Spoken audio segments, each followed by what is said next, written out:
Hello guys, welcome back to my channel. My name is Tseho. If it's your first time here, welcome. In today's video, I got you guys to ask me a few questions on my Instagram regarding the differences between South Africa and Dubai and pretty much what it's like being a South African living in Dubai. So yeah, let's get right into it.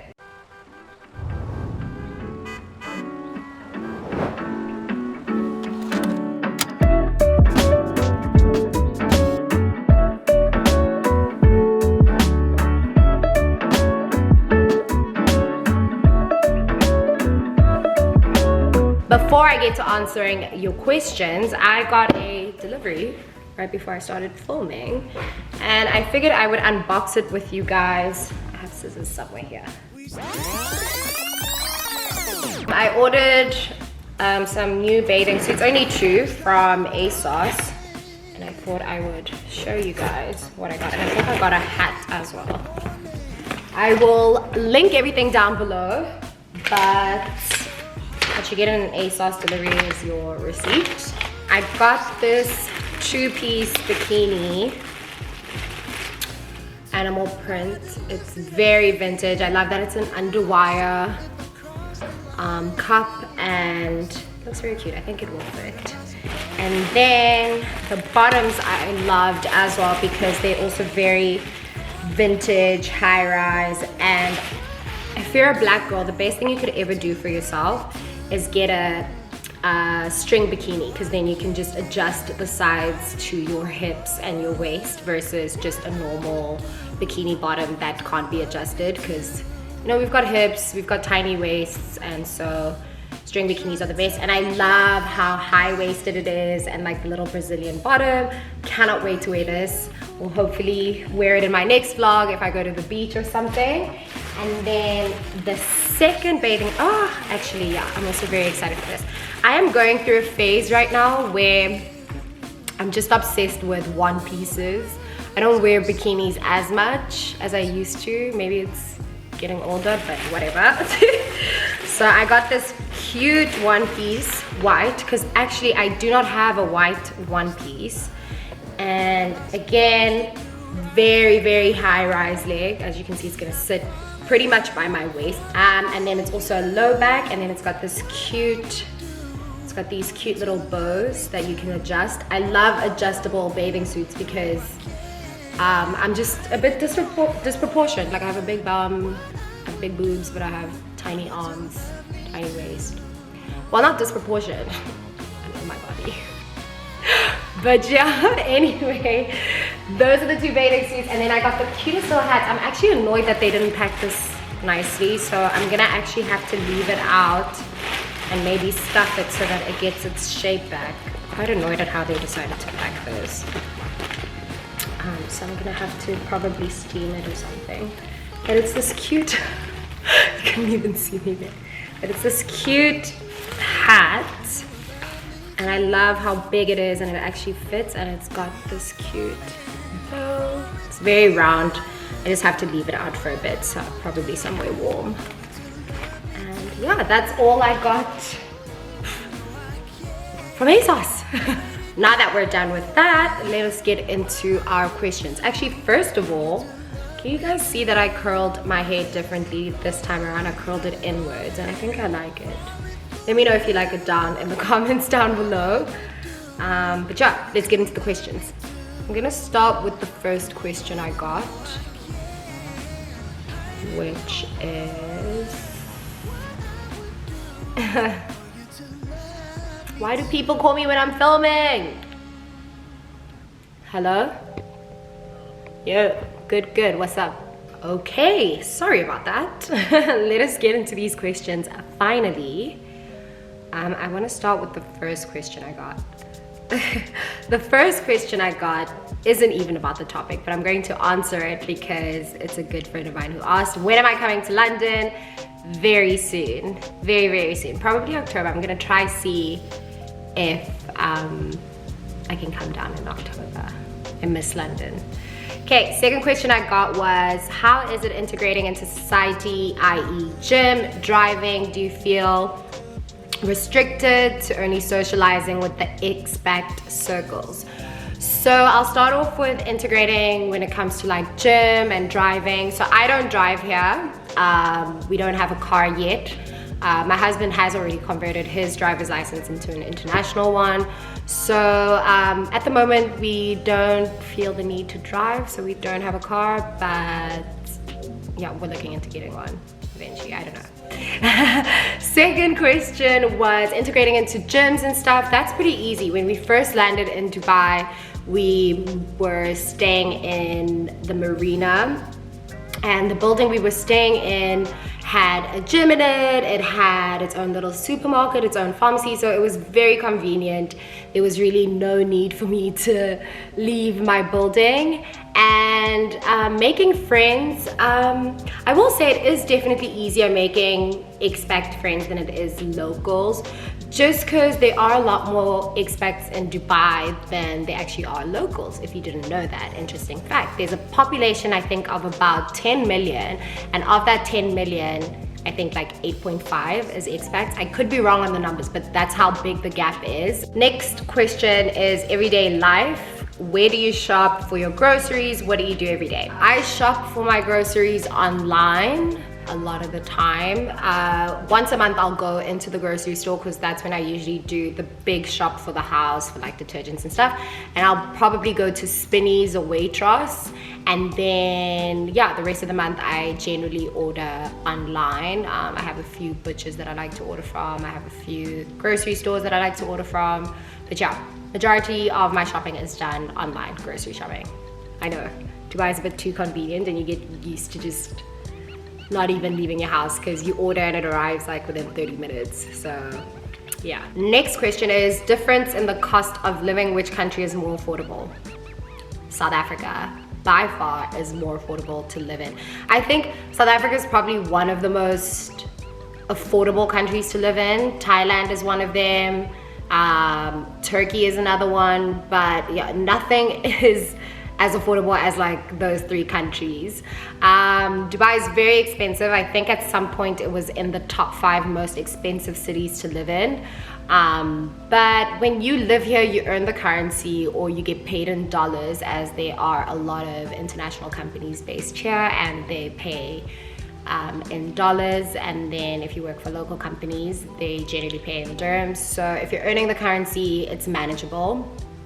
And yeah, we manage, we're good. And I think another great thing about living in Dubai is because you're in the center of the world, travel becomes cheaper. So it has its pros and its cons. Like, because we're in Dubai, it takes us one flight to get somewhere else, and because the currency is pretty strong here, when you go to a London, you actually don't feel the pinch as much as you would traveling on the rand. So yeah.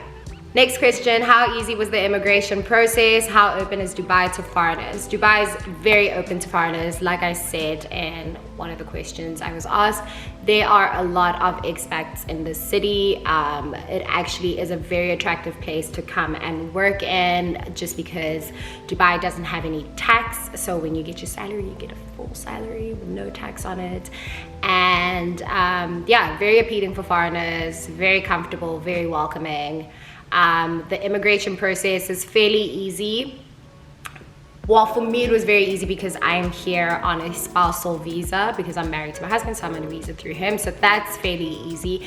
I don't know what the process would be like if you were coming on your own or looking for a job, so I can't give you any information on that. But for me, it was fairly easy. Do you feel like a foreigner there? Of course I feel like a foreigner. I feel like, you know, being South African, being black, being from the continent of Africa, we're very blessed in the sense that we're not minorities there, we're the majority. So you see black people everywhere. And being in Dubai, black people are the minority. There aren't as many black people around. So just in that sense already, you feel like a foreigner. Just not being able to speak Setswana to people, you feel like a foreigner. I think as a black person, you experience racism no matter where you go in the world. The ignorance of humans is just never surprising. But would I say I feel uncomfortable? Am I made to feel like I'm not welcome here? Not at all. Dubai is very welcoming. It's very diverse. It's very open. I think there's this huge misconception about Dubai, just because I think people think the Middle East and they automatically think of how restrictive it could be, or how very racist or patriarchal it could be. Yes, maybe those elements exist, but as an expat, I don't experience them. I cannot speak on someone who's Muslim. I can't speak on their experience, obviously. But do I feel like a foreigner? Of course I'm gonna feel like a foreigner, but do I feel like I'm not welcome here? Do I feel uncomfortable in my own skin here? Not at all. I love being in Dubai, it's great. I have a very diverse group of friends.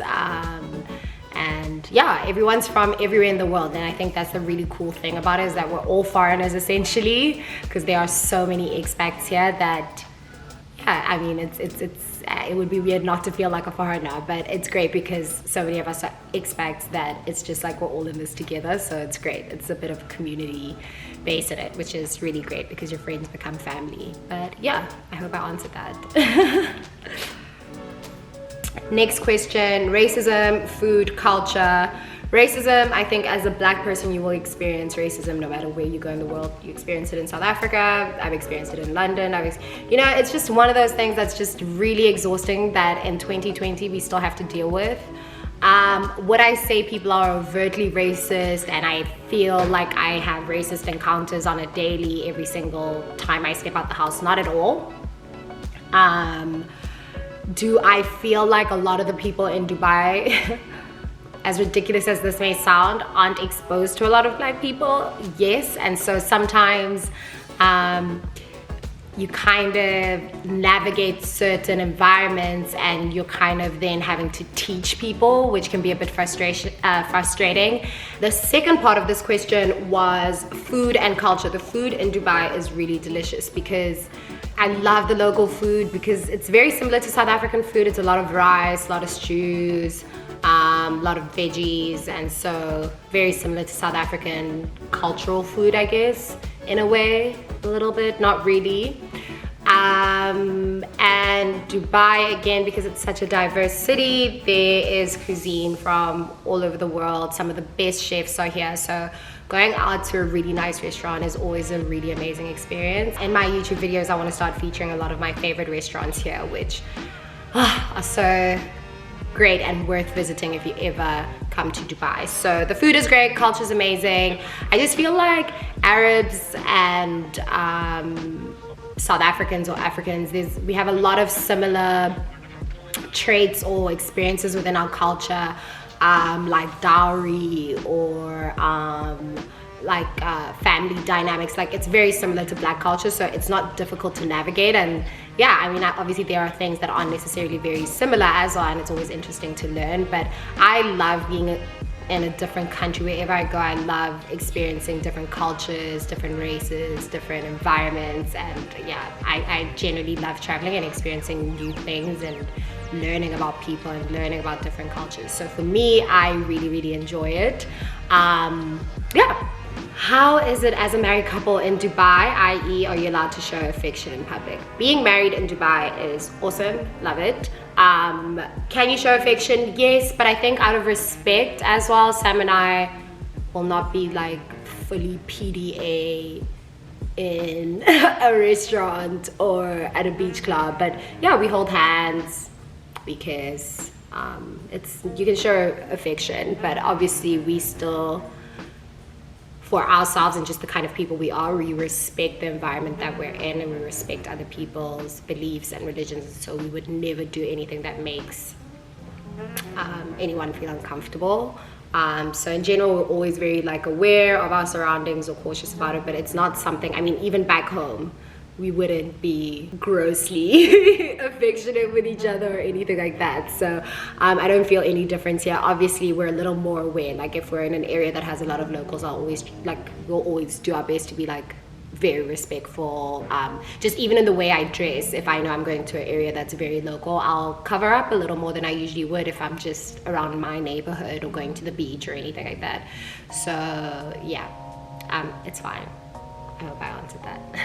The next question is from my friend Clifford, and he asks, what are the men like in Dubai versus South Africa? # find me a man. So the men in Dubai versus the men in South Africa. This could be a bit controversial. but we won't make it that.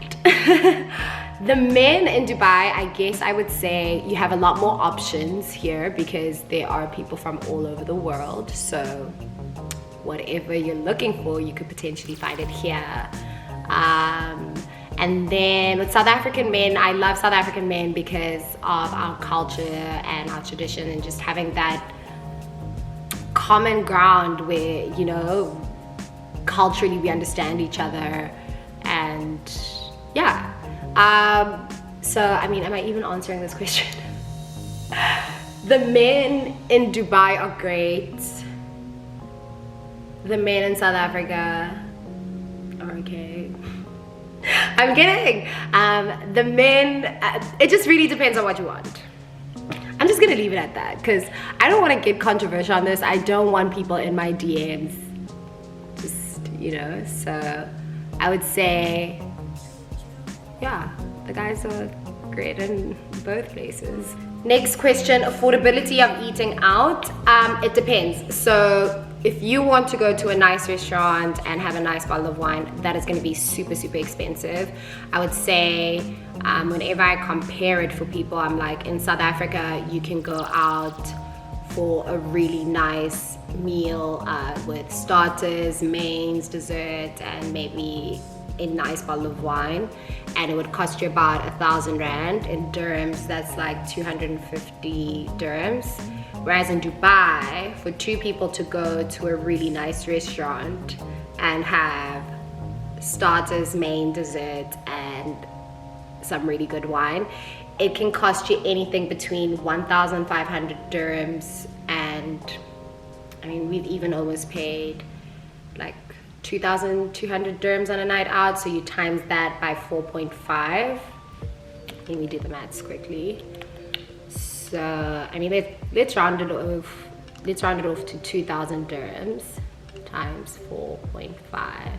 That will cost you 9,000 rand for two people. So, yeah, if you want to have a fine dining experience here in Dubai, it is quite expensive. But there are some really nice local restaurants that aren't as expensive where you can go out to a restaurant and have a really nice meal, and it'll cost you about 200 dirhams per person. That's like 800 rand. Actually, that's still expensive, yeah. So it is quite expensive eating out. I think the cheapest bill I've paid for myself has probably been like 200 dirhams, which is like 800 rand. So eating out in Dubai is quite expensive. Things uniquely South African you miss when you're in Dubai. So many things. I miss being able to speak Setswana. My husband is Xhosa, so I can't even speak Setswana to him. But obviously I speak to my family over the phone and on Skype and all of that. But I just miss being around other Tswana people. I miss our sense of humor. I miss how lighthearted we are and we generally don't take too many things too seriously. I miss the way we party.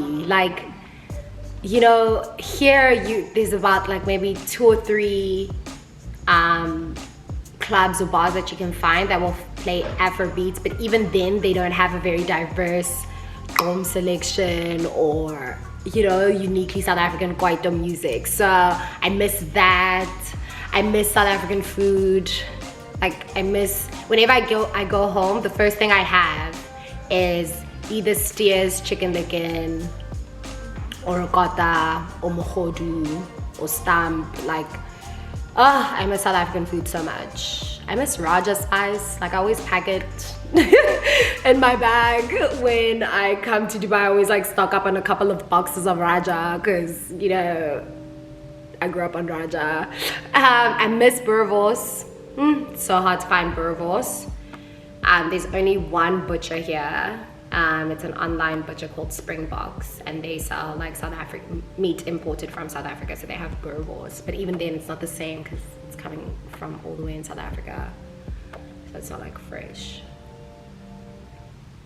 Yeah, I think that's about it. I miss the people, I miss the food, I miss the vibes, I miss South Africa. But I also, there's a lot of things I don't miss about South Africa. I don't miss the gender-based violence, I don't miss the crime, I don't miss this lingering racism amongst South Africans, I don't miss the xenophobia. I don't miss the classism that happens there overtly, especially amongst black people now. Anyway, that's a whole other question. So let's continue. And then we are getting to the end of our video. I have about 2, 4, 6 questions to get through now. Okay, next question. Is it really that humid in Dubai compared to South Africa? Girl. Dubai is humid. Dubai is so humid. Dubai is so humid in the summer that I don't even bother wearing foundation because it just melts. Whether it's a matte foundation or like, don't bother. And now with having to wear masks, don't do it. Just spot conceal and call it a day. I mean, it can get up to 100% humidity and like 45 degrees outside. That is just heat on a whole other level. Sometimes the skies will be gray and it'll be cloudy, but it'll be so humid outside that it's not that hot, but the humidity is so sticky that it makes it hot, if that makes sense. But anyway, it's very humid in Dubai. How can one find a great job opportunity in Dubai? Because I would love to relocate. I think the best ways to go about it that I've heard other people do it through is through either recruiting agencies, applying for jobs online. I think there's a website that if you Google like job opportunities in Dubai, you'll be able to find one of those websites. I think those are the best ways. I'm obviously a freelancer here and I don't work full time. I work in between South Africa and Dubai. So for me, how I started working as a model and doing commercials and shoots here, because I cannot work as an actress here because there isn't really a film industry here, is that I signed to an agency, and then from there, I mean, I've been here almost 3 years now. So from there, you know, you build relationships with people, you meet other people that are in your industry, and from there it just builds, it creates this network where you're able to find work. So that's how I work. If you're in my industry, I think the best advice I'd give you is that the first thing you do when you land is sign up to as many agencies as you can, because here in Dubai, you're not restricted to just being signed to one agency, so you can have multiple agencies, and then yeah, take it from there. Try and meet people in your industry. I hope that helps. Next question. Hey, day 1 subscriber, why do you live there? I live in Dubai because we moved here with my husband. He was offered a job here, and then he asked me to marry him because he didn't want to leave without me. Which of the two, as in South Africa and Dubai, do you like best right now, and why Dubai? Well, I feel like you answered the question for me. Right now, as in like right this second, I'm not saying overall. Right now, with what's happening in the world, I do prefer being in Dubai, just because it is safer for me as a woman. The cases, the COVID cases here are much less than South Africa, and so there isn't a backlog in hospitals or testing stations. There's a testing station literally right outside my house that you can walk into.